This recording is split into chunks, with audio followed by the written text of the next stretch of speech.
Hey guys, this is Mike from Deepwood Force of Will coming at you with another video. This one I kind of had to put together a little haphazardly just because this is brand new news at the time that I'm making this. If you guys haven't heard, if you haven't been on Facebook or any of the spots, Europe, the European Force of Will players have actually ended up putting together a ban list that they'll be using for any tournaments going forward. So far, this has not been made official in any other countries, hasn't been made official in the United States, so right now this hasn't come to my home country, but personally, looking at this list, which I'm about to show you guys, and I'll go over a little bit of what changes were made and how this will affect the game, but in my opinion, these are actually very good changes. The game of Force of Will has been a little bit, kind of stale, kind of the samey over the past year or so. We had really strong cards being printed in Lapis Cluster, and just compared to Rhea Cluster stuff, it's just way too overbearing, so having a nice balancing factor to keep everything sort of at the same level is going to be really good for the game. But enough talking about the list, let's get into it and see what they did. So 3 cards have been selected from the European players for bannings, which are Griffin Racing Across the Darkness, Reincarnated Maiden of Flame Priscia, also Priscia True Beastmaster, I just showed the J-Ruler side on this one, and Captain Hook the Pirate. Now, these 3 cards are definitely prime suspects just because they've been featured either a lot in recent years, namely the first 2, or just promote very, unfun game mechanics, which is mainly what happens there with Captain Hook. But going across the list, of course, first things first, Fox has been such an insanely powerful deck in the metagame right now. It takes up at least 50% of most spots when it goes into tournaments. Just very high tempo deck that kills a lot of other tempo decks as well. Just having really big things early, having really easy quick cast removal is just so fantastically powerful that there's no way, if a ban list made, that Fox would not end up getting hit. So of course one of the big proponents of that deck is Griffin, being the fact that it's a 12/12 flying body that accelerates you by 2 stones. 2 stones in quotation marks, because you have to sack a stone to summon him, but you can always recycle that stone with Fox, so really no harm, no foul there. Definitely a good choice for a hit, but I'll be going over in a little bit some alternate changes I could also see for Griffin, just because the card itself is very powerful, but there are certain things I personally would do outside of banning it, but we'll get into that in a little bit. Second on the list there is Priscia. If you guys have ever faced a Priscia deck and just gotten cheesed out by some really heavy aggression, you know the feeling, and you know why this was a prime suspect and the only J-Ruler to actually show up as a bannable card from the European list. Just having 2 effects on the front side that are both extremely powerful, that are very difficult to stop. In fact, there's actually no card in the current game that can stop resonance effects from rulers, which makes Priscia just unbearably hard to play against if you don't have removal for every single resonator they throw at you, because all of them are going to end up having swiftness and flying. You won't be able to block, you won't be able to stop them from just attacking you until you're just like, wow, that was a very unfun experience, which a lot of players were complaining about, which is definitely a valid argument. Not only that, Priscia is also a 1000 body for a judgment cost of 2, which is already cheap, but when she comes into play, she also cycles a stone out, and it comes into play recovered. Same thing with Griffin there. Just having extra resources for playing big cards is just extremely powerful, which basically means that Priscia essentially judgments for 1 mana, which is unreal. And also, if you don't want to accelerate your mana, you also get to put something on the bottom of your deck to reveal the top card of your deck if it's a resonator you put into play. There used to be cheesier plays back when we had Hydromonica, but rest in peace Hydromonica, of course, since that's only available for Wanderer. But the only other card that could potentially make those cheesy plays happen is Fated Reunion, which I put into a weird Priscia combo list a little while back. Definitely not as potent, definitely not as consistent as Hydromonica was, but still, it can work. And then past that, we also have probably one of the best God's Arts in the game. We don't have that many anymore due to the fact that most of the God's Art rulers were in Alice Cluster and got rotated out, but out of most activate abilities you see on J rulers, Persea's ability to recover herself, so you get a second attack if you have already attacked this turn, giving everything swiftness and flying until end of turn, and that's a blanket effect, so even if something comes into play later in the turn, it'll still retain that swiftness and flying, so you can do really cheesy plays, just combo out your opponent and take them from 4,000 to 0 before they even know it, which is, again, very unfun mechanics. Nobody likes being OTK'd out of nowhere, so Persea definitely warrants a hit, just as, like, she has been the face of aggro. We all know that aggro needs a face, but there is literally no other ruler that can do exactly what Persea can, and for the cost and for the mechanics that she has built in. And then the last one on that list there is Captain Hook the Pirate. I could see this more as a, let's say, a retrospective hit, just because if Fox and Persea, the same way that they have here, take a massive nerfing or a banning at all, Lumia Hook will immediately rise to power as the most powerful deck. People get cheesed out by the Captain Hook, Lumia flashing combos, they lose other stones, they get frustrated, it's not a fun experience, so having Captain Hook banned is definitely going to be an important factor for making more creative decks possible, making slower decks possible as well. And it's not like we won't see Lumia play anymore, we'll see weirder Lumia builds happen, or probably Reanimator, maybe even aggressive Lumia now that Persea is no longer top dog for aggro, but having Lumia Hook not be a thing anymore is definitely solid. So with these bans in mind, I just want to go over what I believe will be happening, what changes will happen to the metagame if these 3 cards do end up getting banned officially. So the first thing on the list is definitely, we will see a massive rise in Lumia. Lumia is a fantastic ruler, just probably one of the best and be-all end-all generic support rulers. You just get to recover a rested Resonator, whether it attacked, whether you brought it in rested, whether you rested it for some cost. Lumia brings it back, you get to recycle effects, you get to recycle enter effects, which is fantastic. So we're definitely going to see her come back and definitely make a splash in the metagame.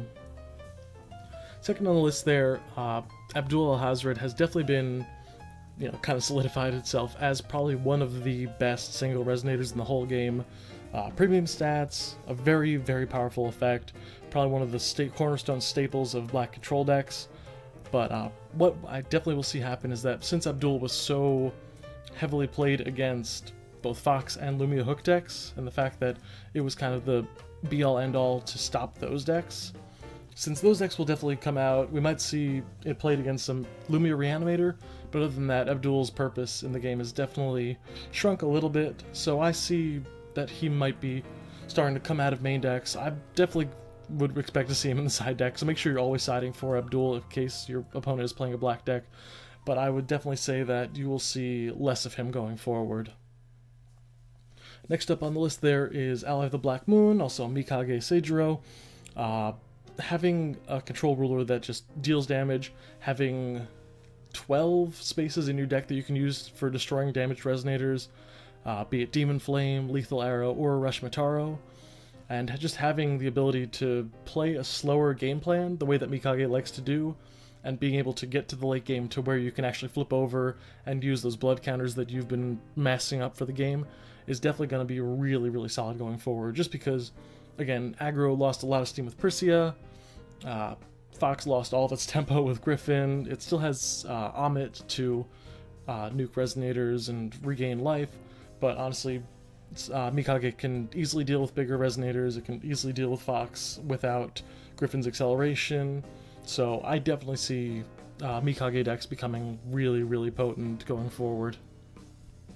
And then the last thing on that list over there, kind of a placeholder card. Skyscraper Giant used to see a lot of play back when Persea and Alhamat were the only really 2 decks in the game, and Fox fell by the wayside.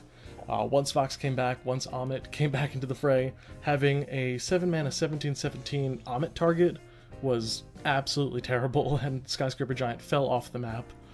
Cards such as that, cards such as like Charlotte, the Barrier Charlotte, of course. Just things that have barrier against chance, against, like, trying to think of what else, but things that really lost to Amit and lost to, like, big tempo swing resonators like that will definitely come back now that Fox lost its main tempo game. Now that the deck's slowing down, a lot of people will be dropping Fox in favor of other control rulers, and most of those control rulers will tend to have a harder time against Skyscraper Giant than Fox did, so we might see a resurgence of that. I would definitely keep an eye out for just big boss resonators going forward. So those are the changes I think we'll be seeing to the metagame. Again, please let me know your thoughts in the description. I would love to hear what you guys think will be, kicking back up. Obviously, I know that a lot of people will be experimenting since the metagame will kind of even out a little more than it had when Fox and Percy were kind of the only two decks that we saw topping. But I definitely want to see what changes happen there. I know we've kind of been in a standstill of the game for a while, so having like a fresh take and having people really test out what cards can be viable when Fox and Percy aren't just dominating everything will be great. The last things I definitely did want to go over, though, I mentioned earlier that the Griffin ban, while I believe it was warranted in their current state, I believe that there was probably a more elegant solution to dumbing down Fox a little bit, and I'm actually going to go over those in a second, which are some erratas I've personally created just because of how I've seen Fox's strengths, and of course the strength of Griffin is part of that, but I'll get into that in a second. So the first on the list, this is potential errata number 1 for Griffin. This is pretty much super simple. Instead of when it comes into play, putting the top 2 cards of your Magic Stone deck into your field, instead of that, you put the top card of your Magic Stone deck into your field. What this does, basically when you played Griffin by sacking a Killing Stone and 2 Resonators, those Resonators normally were like Demonic Dead, so it was like not even minusing yourself at all. But when Griffin came into play, instead of negating yourself 1 stone by killing off the Killing Stone, you get 2 for the price of 1. So Griffin's already netting you a +1 on entry. He's a 12/12 flying body. It's insane how powerful this card is. Dumbing that down to the top card of your Magic Stone deck instead of the top 2 cards of your Magic Stone deck would slow Fox down a lot. They'd lose some of their tempo, and it would make Griffin just definitely a more balanced card. It would be a neutral play that gives you a 12/12 body, which is still really good. Another potential errata that I was thinking of was for you to put the top 2 cards of your Magic Stone deck into your field, but instead of coming in recovered, they'd come in rested. So you wouldn't be able to use that mana immediately after playing the Griffin, which was something that a lot of people would do once you get 2 stones up. If you're playing the blue version of Fox, you have infinite amounts of cancels ready to go for your opponent's next turn.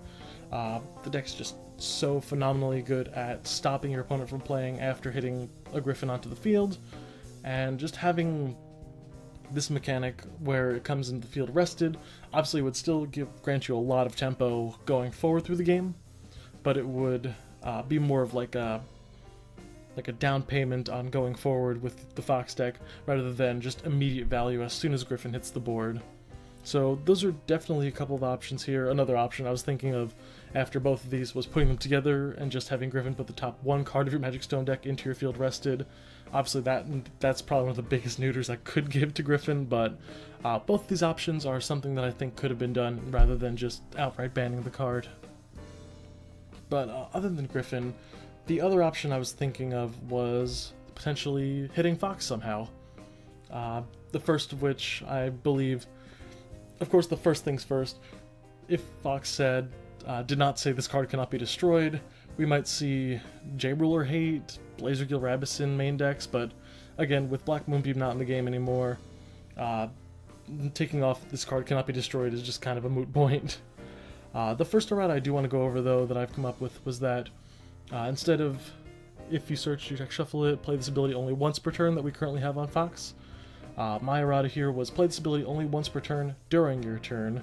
So kind of the treatment that Force of Will gave to Reflector Frame when Reflector Frame was too fast, too powerful as soon as it was brought into the game.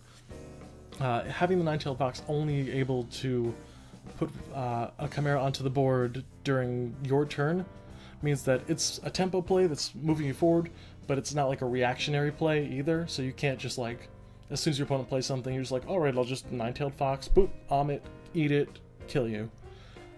Nobody likes to have their stuff omned on their turn. It's just not very fun, and putting fox as once per turn during your turn would definitely slow it down a lot. It would make fox more of a proactive deck rather than a reactive deck, which I think was one of the big reasons it saw a lot of play. It just has a really versatile ruler.